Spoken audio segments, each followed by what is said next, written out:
वधिक अपडेट वठंदासीं। असां सां टेलीफोन लाइन ते मौजूद आहे केटी न्यूज़ रिपोर्टर महबूब बिरोही। जी महबूब, वधिक कहिड़ा अपडेट आहिनि? जी महबूब, अपडेट कजो। हेलो जी महबूब, ही कल वाक़ियो पेश आयो झिरक शहर में, इन जा वधिक कहिड़ा अपडेट आहिनि? हेलो नाज़रीन, असांजो राब्तो मुनक़ता थी वियो आहे। हिकु भेरो ॿीहर अव्हांखे अपडेट कंदा हलूं। ठटे में झिरक वेझो सिंधु दरिया में 7 ॿारनि जे ॿुॾी फौथण ते इलाइक़े में सोग छायल आहे। अव्हांखे अपडेट कयूं पिया ठटे में नाज़रीन फौती ॿारनि जे वारसनि वटि को बि चूंडियल नुमाइंदो लड़ी न आयो आहे। ठटे वेझो ही वाक़ियो पेश आयो झिरक वेझो सिंधु दरिया में 7 ॿार ॿुॾी फौत थी विया हुआ। कल ही वाक़ियो पेश आयो। फौती ॿारनि जे वारसनि वटि को बि चूंडियल नुमाइंदो हिन महिल ताईं लड़ी न आयो आहे।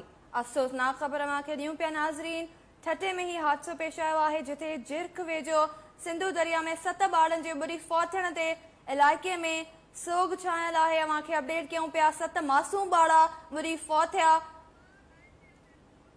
हिकु दफ़ो ॿीहर असांजो राब्तो बहाल थी वियो आहे। केटी न्यूज़ रिपोर्टर असां सां लाइन ते आहे। जी महबूब बिरोही, वधीक अपडेट कजो।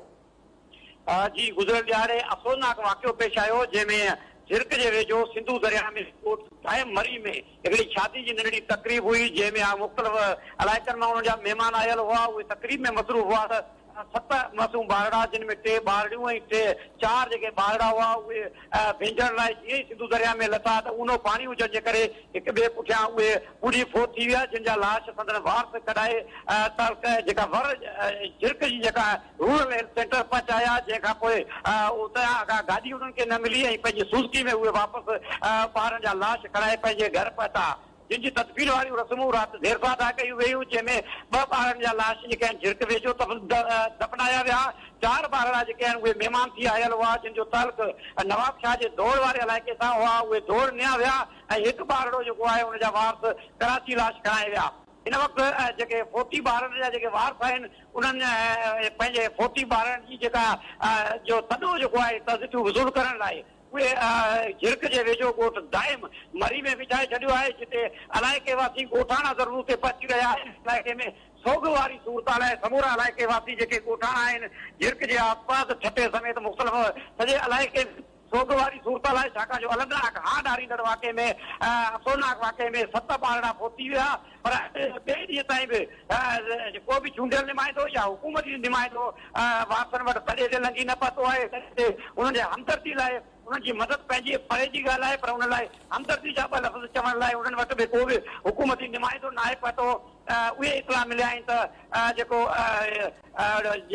PTI जो जेको MP आहे हलीम आदिल शेख, उहो थोरी देरि में उते पहुची रहियो आहे। बाक़ी को बि जेको आहे हुकूमती निमाइंदो या ज़िले इंतिज़ामिया जो अमलदार या चूंडियल एफ़डी उते न आहे पतो। इलाइक़े में सोग वारी सूरत आहे। गुज़िरियल ॾींहुं शादी जूं जेके नंढी शादी हुई, उन जूं तकरीबूं जेके आहिनि उहे जेके मातम में बर्पा थी वयूं। हिन वक़्तु इलाइक़े में सोग वारी सूरत आहे। इलाइक़े वासियुनि ॻोठाणनि पंहिंजो ककराई में, छाकाणि जो उहे पोरे तबिके जा माण्हू आहिनि, हारे पोइ कंदा आहिनि, उन्हनि तॾो पंहिंजे घर जे अॻियां विछाए छॾियो आहे। अफ़सोसनाक हाड हारींदड़ इलाइक़े में 7 मासूम ॿारड़ा जेके आहिनि ॿुॾी फोत थी विया हुआ।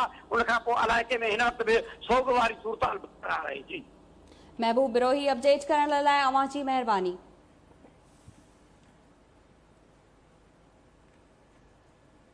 बुलेटिन में भी अहम खबर शामिल कंदासीं नाज़रीन। अव्हांखे अपडेट कंदासीं खानपुर महर मां, जिथे 3 ॾींहं अॻु पुरस्कार नमूने गुम थी वियल रहीमाबाद वासी 2 पोरियतनि जो पतो न पइजी सघियो आहे।